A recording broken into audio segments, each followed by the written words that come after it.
દ્વારકામાં વિવિધ પ્રશ્નો મુદ્દે જિલ્લા કલેક્ટર કચેરીએ મોટી સંખ્યામાં ખેડૂતોએ રજૂઆત કરી છે। કોંગ્રેસના નેતાઓ પણ ખેડૂતો સાથે હાજર રહ્યા છે। મગફળીની ટેકાના ભાવે ખરીદી માટે ઓનલાઈન નોંધણી શરૂ કરવામાં આવી હતી, પરંતુ પોર્ટલમાં અનેક ખામીઓ જોવા મળી હતી।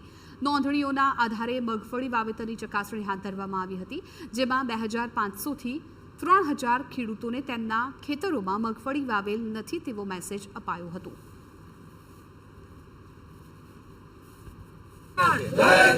માં ખેડૂતોને સાથે રાખીને જે પીડિત ખેડૂતો છે અને જે વિસ્તારનો જે પ્રશ્ન છે એ કલેક્ટરશ્રીને ધ્યાન દોર્યું છે। આવનારા સમયમાં જો અમારી માંગને ક્યાંક ને ક્યાંક પીજીબી સરકારી તંત્ર છે એ નજરઅંદાજ કરશે તો ન છૂટકે અમારે જિલ્લા વહીવટી તંત્ર સામે ઉગ્ર આંદોલન કરવું પડશે।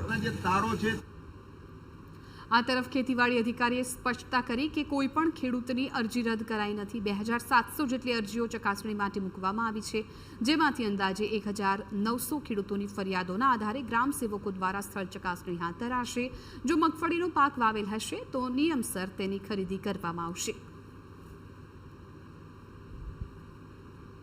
69 કે 70,000 જેવી અરજીઓ થઈ, એ પૈકી 2700 જેવી અરજીઓ છે ચકાસણી હેઠળ મૂકવામાં આવી હતી।